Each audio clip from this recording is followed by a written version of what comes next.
چھٹا روزہ بعد از نماز فجر سورۃ آل عمران کی آیت نمبر 21 مرتبہ پڑھیں۔ ترجمہ: کہو کہ اے اللہ، اے بادشاہی کے مالک، تو جس کو چاہے بادشاہی بخشے اور جس سے چاہے بادشاہی چھین لے، اور جس کو چاہے عزت دے اور جسے چاہے ذلیل کرے۔ ہر طرح کی بھلائی تیرے ہی ہاتھ ہے اور بے شک تو ہر چیز پر قادر ہے۔ بعد از نماز ظہر دعائے رزق 17 مرتبہ پڑھیں۔ ترجمہ: اے اللہ، میری روزی میں فراخی کر دے، میرے بڑھاپے تک اور میری عمر کے ختم ہونے تک۔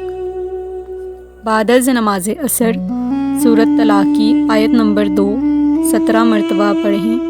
ترجمہ: پھر جب وہ اپنی میعاد کے قریب پہنچ جائیں، یا تو ان کو اچھی طرح سے زوجیت میں رہنے دو یا اچھی طرح سے علیحدہ کر دو، اور اپنے میں سے 2 منصف مردوں کو گواہ کر لو، اور گواہو، اللہ کے لیے درست گواہی دینا۔ ان باتوں سے اس شخص کو نصیحت کی جاتی ہے جو اللہ پر اور روز آخرت پر ایمان رکھتا ہے، اور جو کوئی اللہ سے ڈرے گا وہ اس کے لیے رنج و محن سے خلاصی کی صورت پیدا کر دے گا۔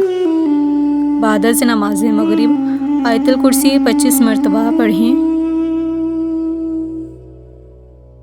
بعد از نماز عشاء دعائے رزق 50 مرتبہ پڑھیں۔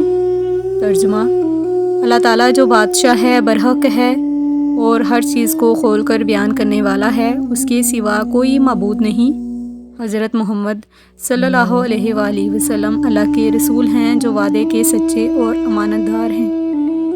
فائدہ: مدینہ شریف میں یہ دعا روضہ رسول صلی اللہ علیہ وآلہ وسلم کی جالیوں پر لکھی ہوئی ہے۔